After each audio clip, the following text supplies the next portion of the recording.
Shalom, salam sejahtera untuk kita semua. Assalamualaikum warahmatullahi wabarakatuh. Saya Philip Amafma, Senator Papua Barat.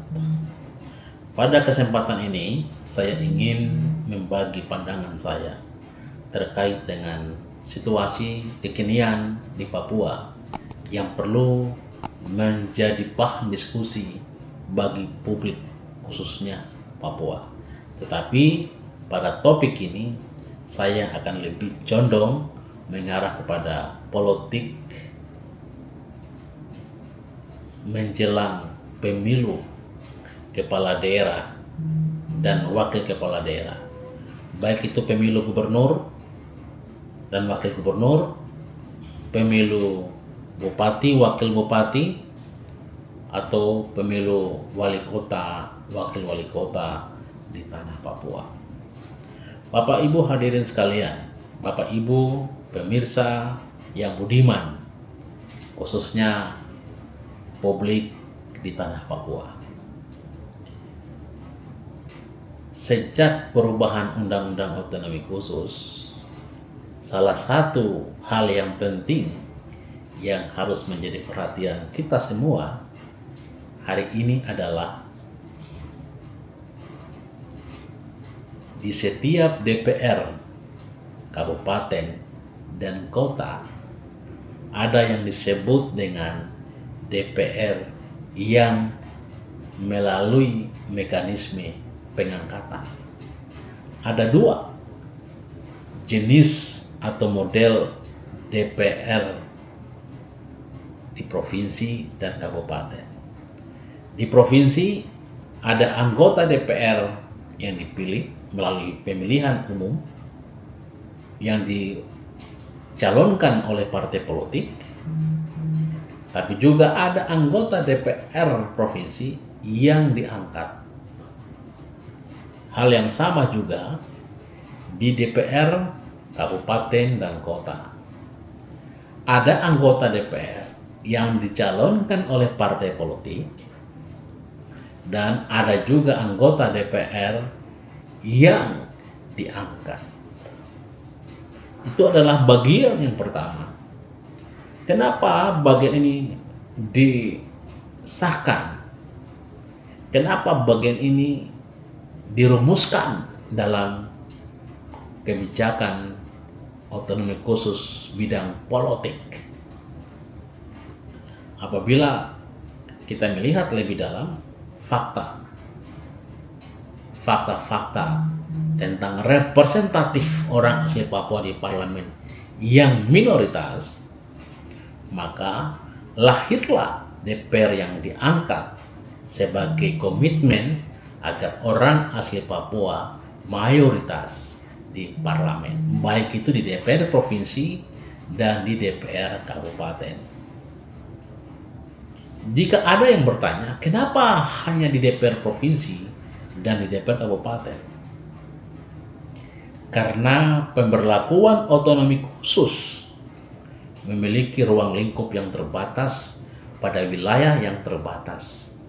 Karena undang-undangnya berlaku khusus di wilayah provinsi, maka untuk mendesain keberpihakan politik di parlemen, maka di DPR provinsi ada anggota DPR yang diangkat, di DPR kabupaten ada anggota DPR yang diangkat.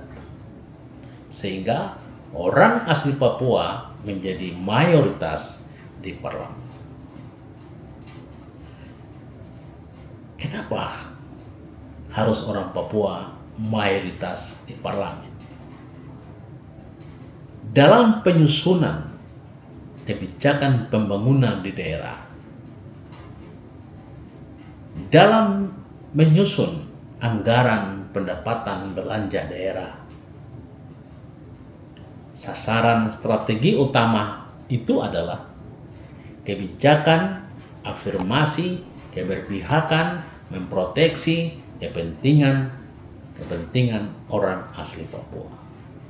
Seandainya orang asli Papua tidak menjadi wakil rakyat atau minoritas di parlemen, bagaimana mungkin ada kebijakan, ada pikiran, ada pandangan, ada upaya, ada tindakan yang bisa dilakukan untuk menyelamatkan, untuk berpihak, untuk memberikan afirmasi bagi orang asli Papua.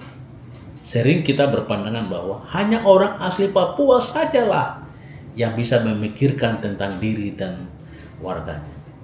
Hanya orang asli Papua lah yang memahami tentang persoalan yang di Papua. Ini bukan soal politik identitas, tapi ini soal mengafirmasi secara politik sehingga orang Papua mayoritas di parlemen. Bapak Ibu saudara-saudara sekalian yang saya kasihi dan yang saya hormati, sehingga kehadiran DPR yang diangkat baik di provinsi dan di kabupaten adalah sebagai upaya untuk memperkuat eksistensi orang asli Papua di parlemen. Eksistensi itu adalah untuk memperkuat keberpihakan dalam pembentukan regulasi, keberpihakan dalam menyusun afirmasi dalam program pendidikan, kesehatan, pembangunan bagi orang asli Papua. Kehadiran atau penguatan kelembagaan politik orang Papua di parlemen sebagai komitmen juga tentang bagaimana orang asli Papua, masyarakat adat Papua menjadi skala prioritas dalam kebijakan-kebijakan afirmasi di tanah Papua. Bapak Ibu hadirin sekalian yang saya hormati, selanjutnya kenapa harus orang asli Papua? Kenapa otonomi khusus memberikan peluang dan kesempatan juga di kabupaten untuk diangkat?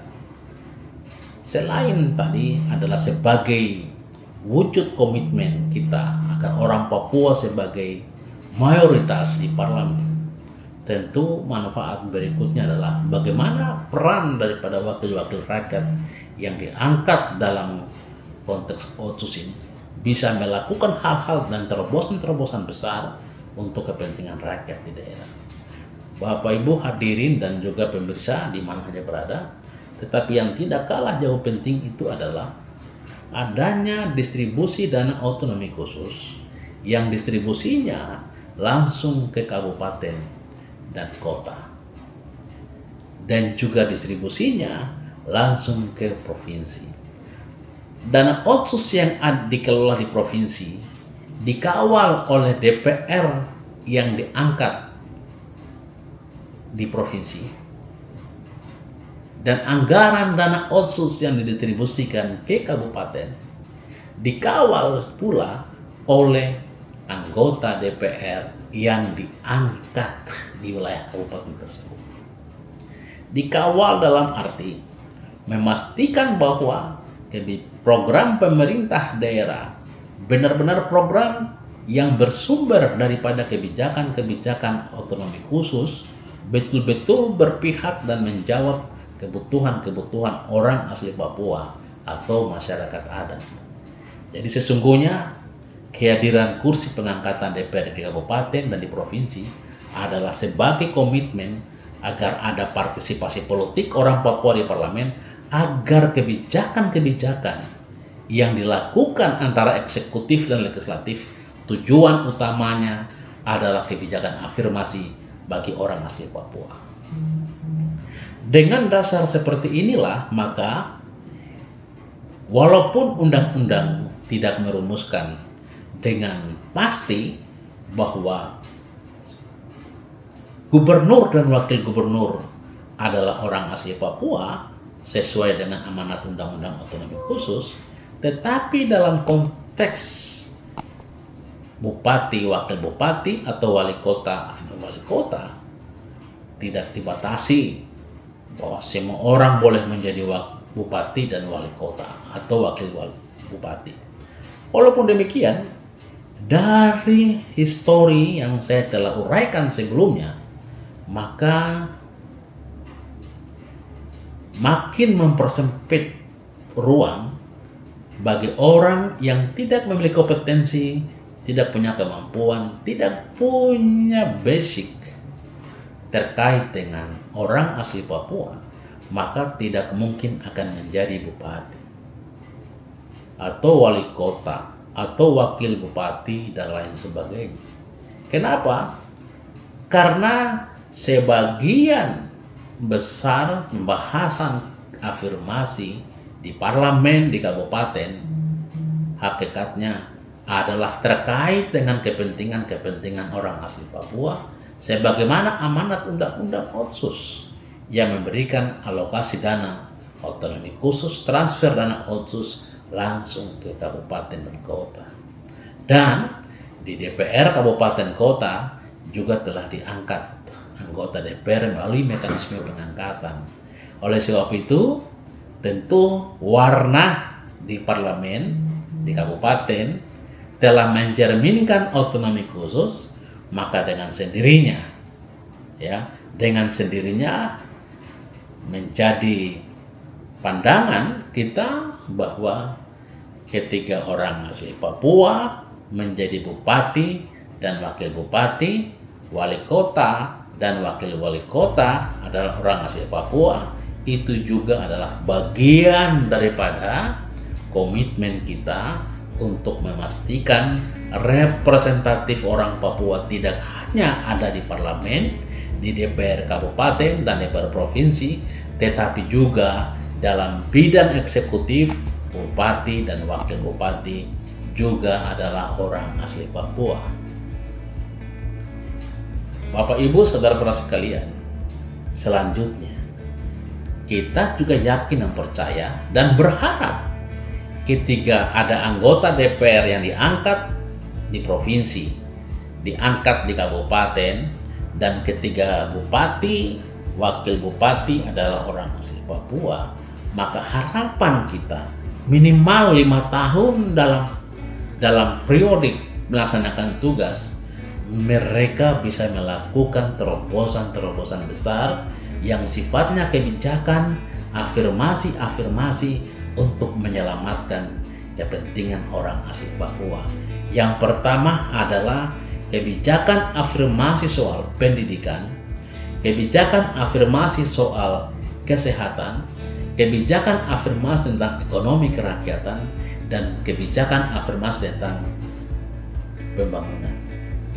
Hal-hal inilah sesungguhnya menjadi bahan yang paling mendasar agar bukan sebaliknya, bukan banyak orang yang mengatasnamakan orang asli Papua di parlemen, bukan banyak orang mengatasnamakan orang asli Papua sebagai kepala daerah, tapi kemudian secara kepemimpinan tidak mampu membawa keluar rakyat Papua dari ketertinggalan, kemiskinan, dan dari keterbatasan sumber daya manusia.